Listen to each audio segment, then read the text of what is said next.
Zach Wilson, in your relationship with him, very close seemingly. Is that accurate? I love Zach, yeah. Did you talk to him about him saying, I don't want to play football here?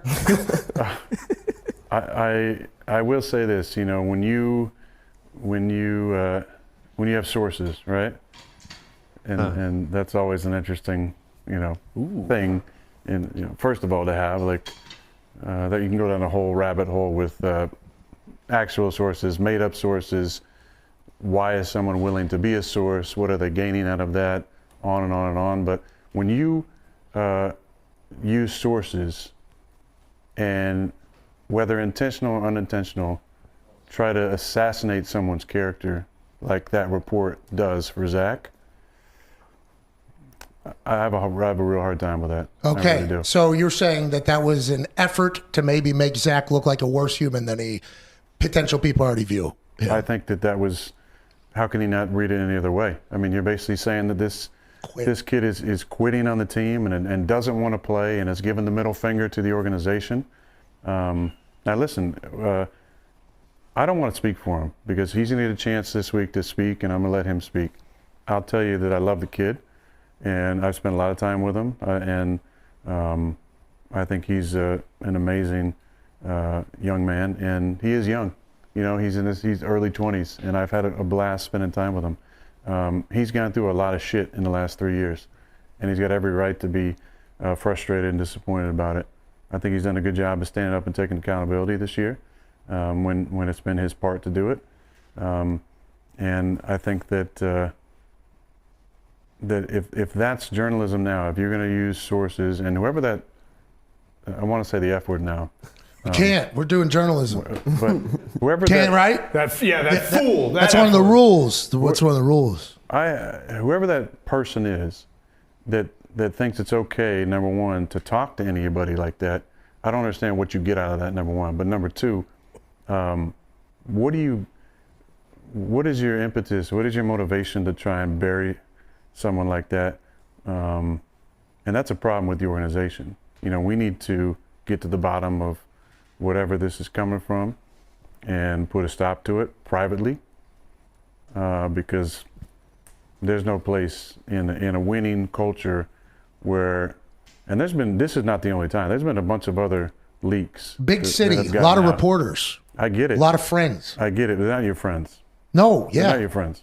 Yeah, What? friends. They're not your friends. Even if they are, like, is that really what you want to be about? You want to be about using someone in the media to leak stuff to, in order for what? To get them to put your name out there for a job, or if you're a player, to get you a write-up, something. I think it's chicken shit at its core, and you know, I think it has no place in a winning organization to be a source on it, especially not if you're going to assassinate somebody's character, and especially not when it's someone that I really love and care about, like Zach Wilson. So. Obviously, it's not the only time this has ever happened in the history of sports and teams. Obviously, we've seen this happen before, which is why you're not only just speaking for this situation. We've seen it in the past. You got to nip it in the butt. Got to get that person out of your building, especially if they're trying to tear you down from within. Now, let's talk about that building, the New York Jets organization. We chatted about it with Jeff Saturday earlier. Now, Jeff, let me say this first. Go ahead. Just listen. I have had relationships with obviously a number of different media people over the years. You get to know them. They're in the locker room. They're with beat writers.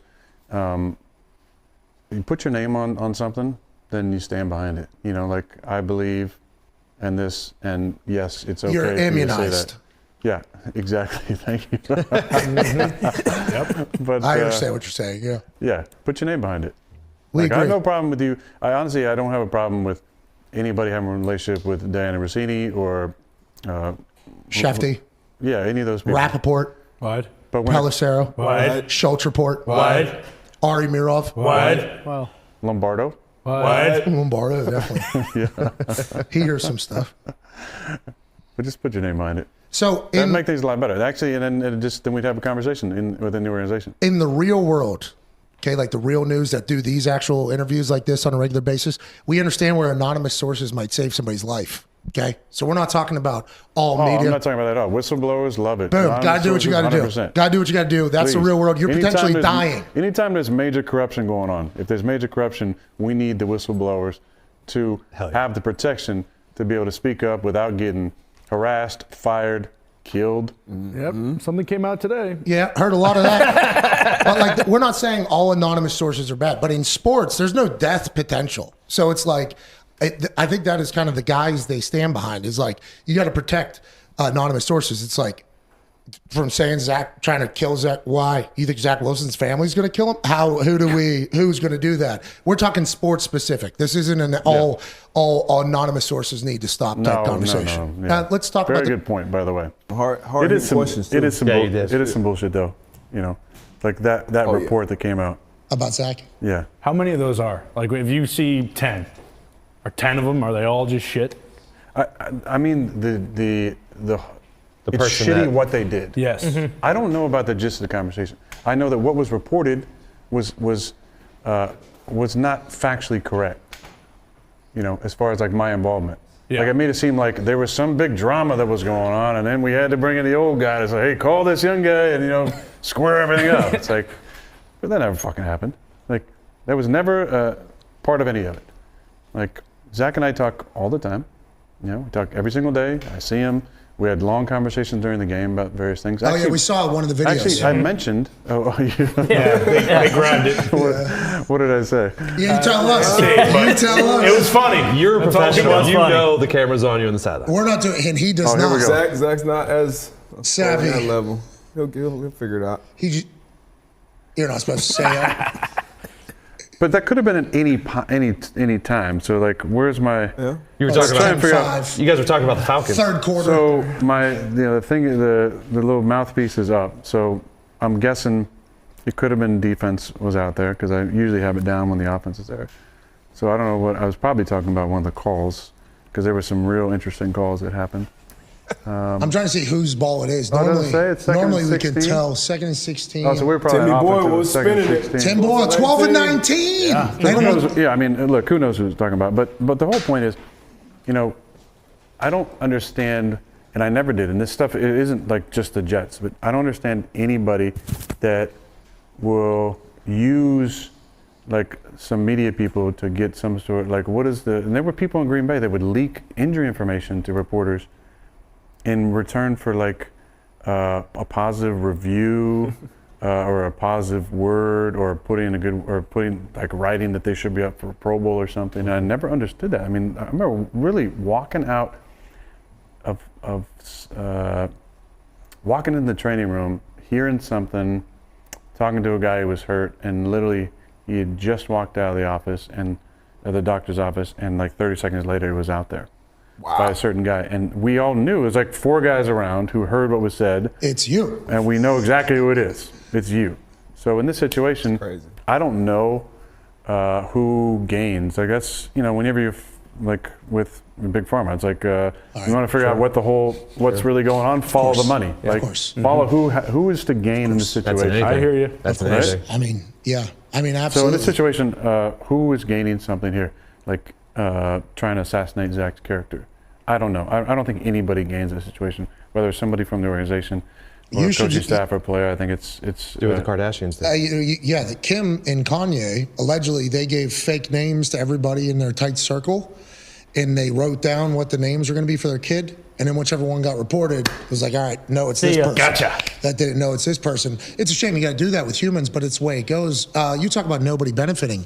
I mean, have you heard the anonymous quotes that have been said about this particular show to the Washington Post, the New York Post, the Wall Street Journal? What? And it's like the people that are saying it are people that would potentially benefit from our show doing well on ESPN, but instead, we know who they are. I mean, it's very clear who they are. It's like, that's everywhere. And it's like, you got to get those people the hell out. Like, it's impossible to do, though. You know what I mean? Because I feel like once you put your finger in one hole, another one's going to pop up at some point. Don't you think? I agree. Yeah. There's no place for it, And as much as, you got a couple interesting individuals, the same 2 over the years saying stuff about me, at least they said it. I mean, there was probably some anonymous shit there in 2016 that was said, but at least they talked about it. Yeah. It was interesting why, and For sure. the content of what they said was very, very questionable. I think we all can probably agree on that. But at least they put their face to it. But like in a situation like this, like do you have to even do damage control like in the locker room, or do the guys understand too? Like, oh, this is horse shit. Like, Yeah, or do they have to make an announcement? Like Zach did not say no to the team, or everybody just knows that to be true. What do you think? I mean, we're not going to spend a ton of time with it. I think. Got it. I would guess that Zach will probably say something to the team tomorrow. I would hope that if that's the case, it stays within the team. Because you guys, Feels like we've why all not? been a part of a team or an organization before. Like, and there's some things that are esoteric in nature. I mean, they're meant for a certain group of people. There's some conversations that are only meant for certain people. Yep. And shouldn't leave the building. You know what I mean? Like, there's Yeah. a trust that goes along with being in a locker room where you say something to your homie and that shit doesn't go anywhere. Or you say something in a team meeting room and it doesn't go anywhere. And there's been too many instances this season where that stuff has happened, and it's not okay, and we need to weed it out in whatever way necessary. But Did you say esoteric? esoteric. Who? Esoteric? That's a good word. Foxy can bring up a definition. So Like an element. I'll wait, and then that's when we'll end it. What Chuck did you say? What you see? Say where's Chuck at? what you see, say, and hear here stays here. Chuck's probably in Boise, Idaho right now. Being old somewhere. He starts traveling tomorrow from there. It takes him 6 days to get to Indianapolis. Esoteric, intended for or likely to be understood by only a small number. Wow. With a specialized knowledge or interest. Wow. esoteric. You're a Jeopardy that guy. at You're a Cal Jeopardy or guy. Butte? You're a Jeopardy guy. I'm gonna say I learned that at Butte. Shout out BCC, Butte Community College. Yeah, shout out. Loaded Butte. That was where that your high school was where that one wide receiver. Oh yeah, That guy. dog. Dog. Number Thomas 9. Wilson. Yeah, Tommy Wilson. Yeah. Absolute Shout out beast. to Thomas Wilson, Monster. wherever you're at, buddy. Look up Your some, biggest fan in the world is this man right Oh here. my God. look up some high school Aaron Rodgers highlights, and it is an Aaron Rodgers highlight reel for sure. But it's also You might be there- confused. There's number 10 out there. He's making a lot of plays. A lot of plays.